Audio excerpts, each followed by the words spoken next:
Olá!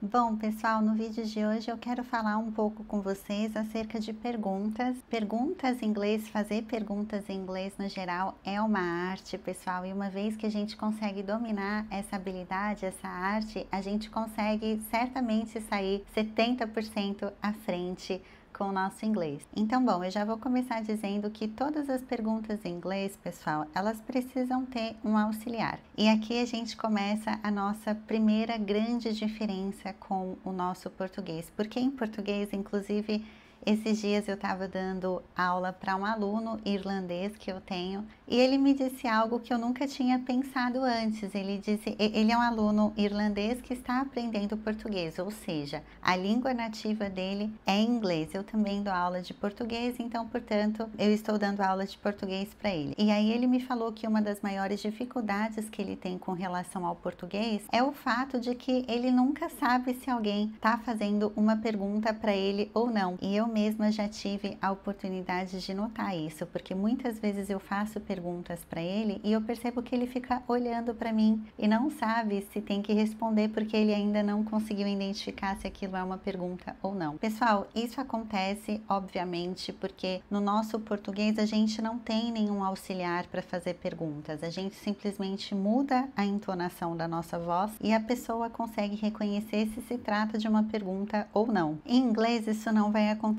Em inglês a gente reconhece que se trata de uma pergunta porque a gente tem auxiliares. Então, bom, pessoal, vamos começar a falar sobre perguntas no presente. A gente vai ter duas maneiras de fazer, aliás, três maneiras de fazer perguntas no presente, e são elas usando o verbo to be ou usando os auxiliares do ou o auxiliar does. Bom, pessoal, o verbo to be, ele vai ser super importante quando a gente está falando em termos de pergunta, porque ele, em si próprio, ele já é um auxiliar. Isso significa que, quando a gente for fazer uma pergunta e o verbo to be já estiver presente naquela frase, a gente não precisa acrescentar mais nada naquela frase, ou seja, a gente não precisa acrescentar um auxiliar naquela frase, porque o verbo to be, ele já vai cumprir essa função. Então, por exemplo, se a gente tem a frase you are tired, você está cansado, e eu quero transformar isso aqui numa pergunta, a gente só precisa pegar o verbo to be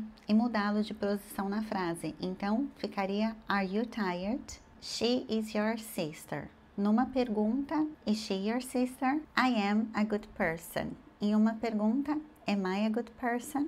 Como vocês podem ver, pessoal, nos três exemplos que eu dei, a gente tem o verbo to be sendo conjugado de uma maneira diferente. Então, eu tenho a forma do are, do is e do am, e isso vai acontecer porque, como eu falei anteriormente, o verbo to be está sendo conjugado de acordo com o pronome. Independentemente da conjugação dele, ele vai seguir essa mesma regrinha. Então, caso a gente queira transformar uma frase em uma pergunta e essa frase tiver o verbo to be, a gente vai pegar o verbo to be e colocá-lo lá no início da nossa frase, ou seja, antes do pronome, seja ele qual for. Agora, pessoal, essas frases, elas são muito fáceis de transformar em perguntas porque eu já tenho a frase montada aqui. Só que quando a gente está falando na vida real, a gente não tem frases montadas, a gente precisa formular a frase de bate-pronto na nossa cabeça. Então, eu quero que vocês pensem da seguinte forma: se o que vocês quiserem falar for um estado ou uma condição, provavelmente a gente vai usar o verbo to be. Então, por exemplo, eu sou professora.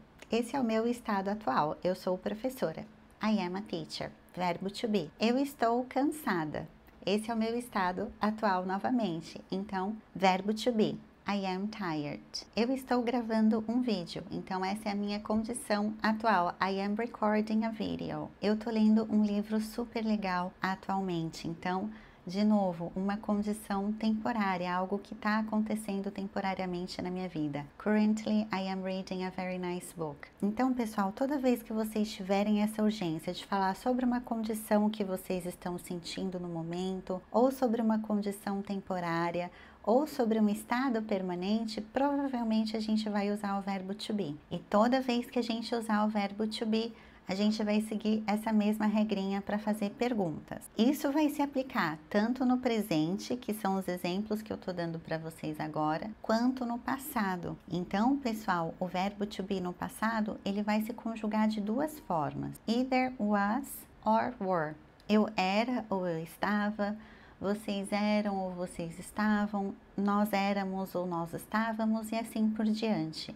A gente vai atribuir esses dois sentidos ao verbo to be, tanto no presente quanto no passado, tá legal? Então, no passado, we were friends, nós éramos amigos. Numa pergunta, were we friends? He was your husband. Numa pergunta, was he your husband? I was happy. In a question, was I happy? Então, bom, essa mesma regrinha vai se aplicar independentemente do pronome. Agora, pessoal, quando a gente não tiver o verbo to be, as coisas ficarão um pouco diferentes, porque nesse caso a gente já começa a falar em termos de auxiliares. Como eu falei anteriormente para vocês, o verbo to be, apesar de ser um verbo, ele também funciona como auxiliar. Portanto, se ele funciona como auxiliar, a gente não precisa pegar emprestado nenhum outro auxiliar, ele já acaba cumprindo essa função. Porém, os outros verbos, a maioria dos outros verbos que a gente tem, eles requerem esse auxiliar, porque eles não cumprem essa função de auxiliar. E aí que vai entrar os auxiliares do e das. A gente vai usar esses dois auxiliares, pessoal, em duas situações. Quando a gente quiser fazer perguntas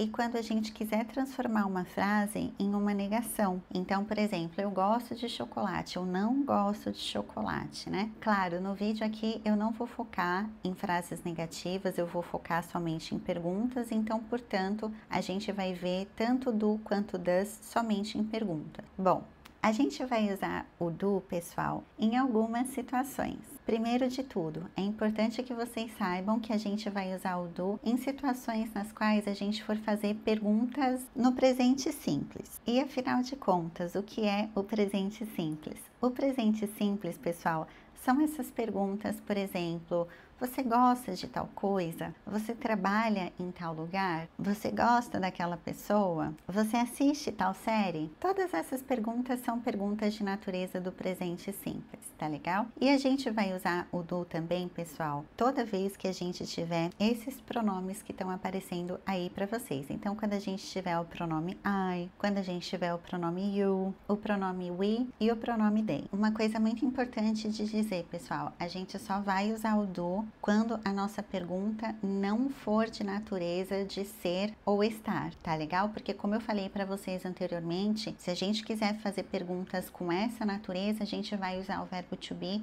O verbo to be é um verbo que não requer nenhum outro auxiliar. Nesse caso aqui, eu estou falando de todos os outros verbos que não o verbo to be. Quer dizer, não todos os outros verbos, tem alguns verbos que não seguem essa regrinha, mas a grande maioria dos verbos segue. Então, por exemplo, se eu quiser perguntar para você, você gosta de Netflix, por exemplo?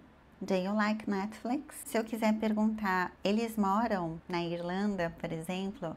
Do they live in Ireland? Se eu quiser fazer uma pergunta sobre eu mesma, nessas conversas internas que muitas vezes a gente tem, poderia acontecer. Então, eu poderia muito bem perguntar, será que eu quero mesmo ir? Do I really want to go? Nós gostamos das mesmas coisas? Do we like the same things? Então, pessoal, aqui eu estou usando exemplos diferentes para ilustrar que o auxiliar será o mesmo que a gente esteja usando verbos diferentes. Agora, não sei se vocês tiveram a oportunidade de observar aqui, pessoal, eu estou usando pronomes diferentes, porém a gente tem outros pronomes. Os pronomes que eu não usei aqui, então, são aqueles pronomes que a gente vai usar com outro auxiliar, que seria o auxiliar does. E no caso do auxiliar does, pessoal, a gente vai usá-lo em 3 situações. Quando a gente tiver o pronome he, she ou it. E claro, na mesma situação em que a gente vai usar o do, no sentido de que a gente vai usá-lo no mesmo tempo verbal, ou seja, a gente vai usá-lo também quando a gente estiver falando do presente simples. Então, toda vez, pessoal, que a gente quiser fazer uma pergunta e essa pergunta tiver como pronome ela,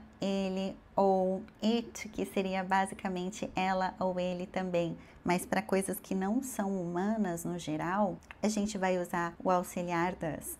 Por exemplo, does your brother like to go out? Seu irmão gosta de sair? Aqui, como vocês podem ver, eu tenho a palavra your brother. E se a gente fosse substituir a palavra your brother por algum desses pronomes aqui, seria o pronome he, que significa ele. Poderia perguntar também, does your mother work? A sua mãe trabalha? Que é a mesma coisa, pessoal. A gente tem a palavra your mother. Se a gente tivesse que substituir your mother por algum pronome, a gente poderia substituir por she, já que eu estou falando de mãe. Hoje em dia, pessoal, é claro, a gente tem toda essa questão de pronomes neutros, né?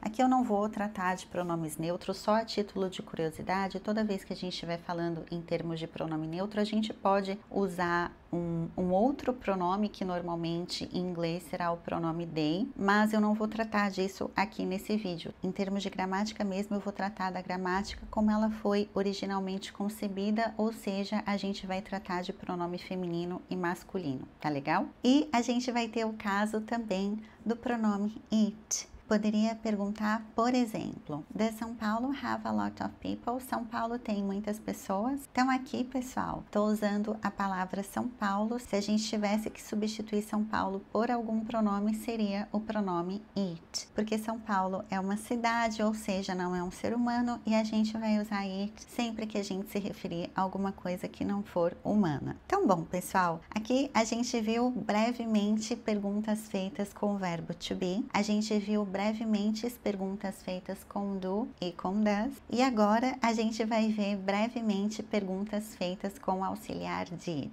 O auxiliar did, pessoal, vai entrar toda vez que a gente quiser fazer perguntas no passado simples. Então a gente viu o do e o does para fazer perguntas no presente simples e o did vai ser usado para fazer perguntas no passado simples. Ao contrário do presente simples, pessoal, no qual a gente vai ter dois auxiliares, no passado simples isso não vai acontecer. Então, no passado simples, que são essas perguntas que a gente faz relacionadas ao passado, a gente vai ter somente um auxiliar, que vai ser o auxiliar did. Aqui, a gente não precisa se preocupar em termos de pronome, tá legal? Porque o did vai ser usado em todos os pronomes. Então, ele vai ser usado pro I, pro you, he, she, it, we, they, todos os pronomes. E o did, muito parecido com do e com does, vai ser usado com todos os outros verbos que não o verbo to be.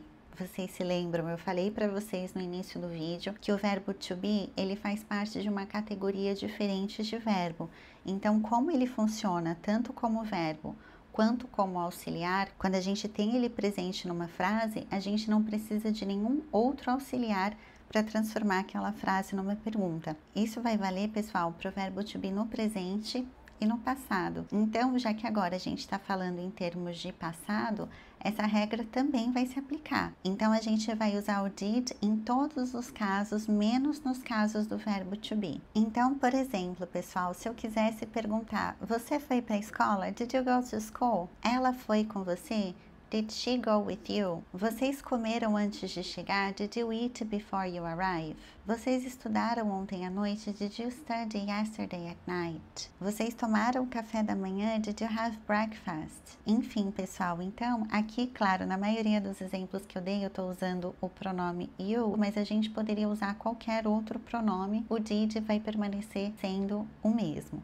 Tá legal? Então, bom, a gente viu perguntas usando o verbo to be, a gente viu perguntas usando o do e o does, a gente viu perguntas usando o did. É claro, pessoal, que nesse vídeo eu tô simplificando bastante os processos, tá legal? Mas, bom, tem uma outra coisa que eu preciso falar com vocês, que são as question words. Eu falei para vocês anteriormente que o auxiliar vai ser a primeira coisa que a gente vai colocar na nossa pergunta, seja ele do, does, did, ou o verbo to be.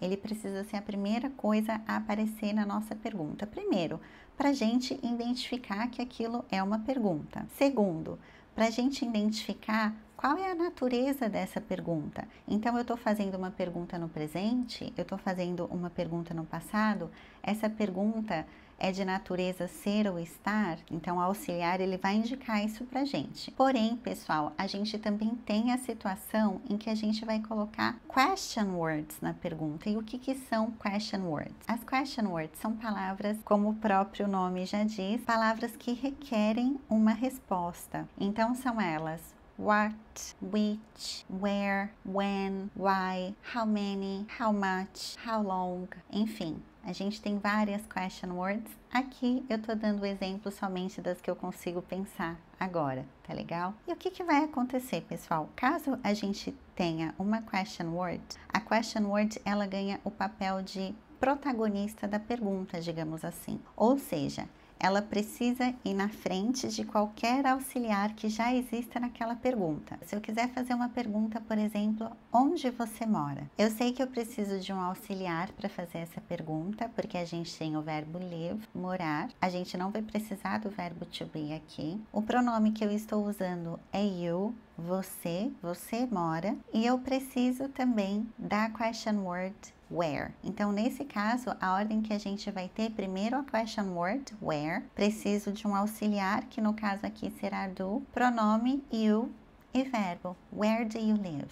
Se eu quiser perguntar qual série você gosta, de novo, nesse caso, a gente vai usar o auxiliar do, porque a pergunta está sendo feita para você, é uma pergunta no presente simples, o verbo like, e a question word pode ser what. What series do you like? Se eu quiser perguntar, pessoal, qual é o seu nome? Nesse caso aqui, a gente está usando o verbo em português, o que significa que a gente vai usar o verbo to be. Aqui é a question word what. Então, numa pergunta, what is your name? Tudo isso para dizer, pessoal, que independentemente da pergunta, se for uma pergunta que tem uma question word, a question word precisa ser a primeira coisa a aparecer na pergunta. Então, a ordem seria question word, auxiliar, seja ele do, does, did, ou o verbo to be, ou qualquer outro auxiliar que a gente vai ver mais pra frente no vídeo, e o restante da pergunta. E bom, pessoal, agora vamos falar um pouquinho sobre os modal verbs. Os modal verbs são verbos que estão dentro de uma categoria de verbos diferentes dos demais. Então, eu diria que eles são bastante parecidos com o verbo to be, não em termos de significado, mas em termos de regras gramaticais. Como eu falei para vocês anteriormente no vídeo, o verbo to be funciona tanto como verbo quanto como o auxiliar. E a mesma coisa vai acontecer com os modal verbs. Eles funcionam como verbo e eles também são auxiliares. Isso significa que quando a gente vai pegar uma frase usando um modal verb e a gente quer transformar essa frase numa pergunta, a gente não precisa de nenhum outro auxiliar de fora. O próprio modal verb vai cumprir essa função. E aí, bom, pessoal, quais são os modal verbs? Os que eu consigo me lembrar aqui nesse primeiro momento: can, could, would, will, must, might. Tem mais alguns, mas são esses que eu consigo lembrar agora, pessoal. Então, bom, toda vez que a gente tiver um modal verb ou que a gente quiser construir uma frase usando um modal verb, esse modal verb vai funcionar como auxiliar caso a gente queira fazer uma pergunta.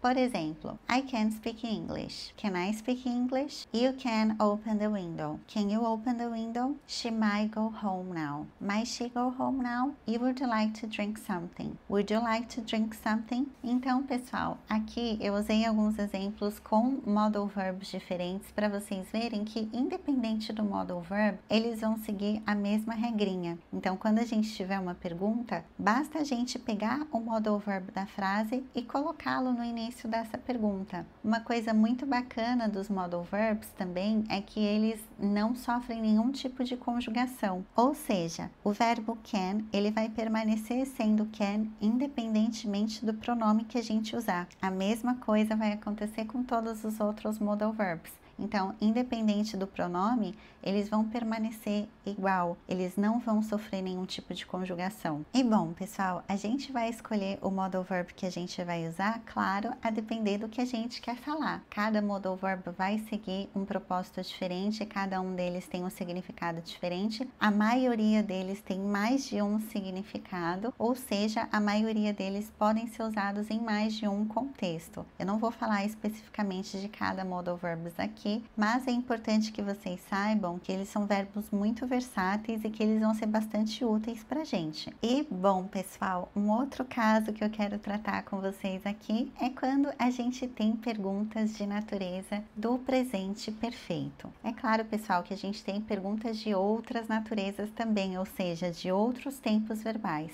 Porém, para esse vídeo não ficar muito longo, eu vou tratar somente do presente perfeito, tá legal? O presente perfeito é um tempo verbal que a gente tem em inglês, e aqui nesse tempo verbal, o auxiliar que a gente vai usar para fazer a pergunta é o have. E a gente vai conjugar esse verbo ou esse auxiliar, né? O have tem essas duas funções, ele funciona tanto como verbo quanto como auxiliar. A gente vai conjugá-lo de duas formas diferentes, tanto have quanto has. Have a gente vai usar para todos esses pronomes que vocês estão vendo aí na tela, e o has a gente vai usar para os demais. O presente perfeito, pessoal, é um tempo verbal em inglês que mistura um pouco do passado simples com o presente simples. Então, ele é um tempo verbal em que, de maneira simples, eu consigo explicar para vocês que é algo que aconteceu no passado, mas que tem uma relevância no presente momento. Então, ele é uma mistura entre esses dois tempos verbais. Já que ele é uma mistura desses dois tempos verbais, pessoal, a gente precisa ter o have, que é o nosso verbo no presente simples, e a gente precisa de um outro verbo que vai ser no passado perfeito. Por quê? Como eu falei para vocês, a gente está misturando dois tempos verbais aqui. Então, isso precisa ser mostrado na nossa frase também. Por isso que a gente vai ter um auxiliar de natureza presente simples e outro verbo com uma outra natureza, ou seja, com outro tempo verbal. Espero que não esteja ficando muito confuso para vocês, pessoal. Caso esse papo esteja muito chato, eu vou deixar a minutagem aqui, vocês podem pular o vídeo, tá legal? Não é a ideia é que vocês consigam acompanhar o meu raciocínio, mas enfim. Bom, pessoal, então como eu falei para vocês, a gente vai misturar dois tempos verbais aqui e o auxiliar que a gente vai usar para fazer essa pergunta é o have ou has. Em quais situações que a gente vai usar o presente perfeito, pessoal? Quando a gente quiser dar essa conexão com o passado e com o presente. Por exemplo, se eu quiser perguntar para vocês, vocês já comeram? Have you eaten? Aqui eu tenho o auxiliar have, porque no caso a gente está usando o pronome you e o passado participle do verbo eat, que no caso é eaten. Have you eaten? Has she called you today? Ela te ligou hoje? Has he done the homework? Ele fez a lição de casa? Has the movie started yet? O filme já começou? Enfim, pessoal, poderia dar vários exemplos para vocês, mas eu acho que uma dúvida bastante comum que surge nos alunos nesse momento é: qual que é a diferença do passado simples pro presente perfeito? A diferença, na grande maioria das vezes, pessoal, tá na intenção do locutor. Então, se o locutor quer deixar a pergunta com uma relevância maior no presente, isso significa que ele vai usar o presente perfeito. Se ele não quiser dar essa relevância pro presente momento, muitas vezes ele pode usar o passado simples, tá legal? Pessoal, eu espero de verdade que tenha ficado claro para vocês, espero de verdade que vocês tenham gostado desse vídeo. Caso vocês tenham ficado com alguma dúvida, eu peço que vocês deixem aqui embaixo nos comentários. Para mim vai ser um prazer sanar a dúvida de vocês. A gente tem algumas outras situações de perguntas em inglês, é claro. Eu não poderia tratar sobre todas no mesmo vídeo, senão o vídeo ficaria muito longo. Em algum momento eu farei isso no futuro, em um aulão bem completo para vocês, mas o tempo hoje tá corrido, então foi isso que eu consegui fazer hoje. Espero que vocês tenham gostado. Caso vocês queiram conhecer um pouquinho mais do meu trabalho, eu vou deixar um link aqui embaixo. Caso vocês não tenham interesse em conhecer o meu trabalho, mas gostam desse tipo de conteúdo, eu vou deixar um link aqui embaixo com algumas aulas gratuitas que eu tenho, porém só estão disponíveis para quem se inscrever. Tá legal? Folks, thank you very much for your attention and appreciation, and see you again next video.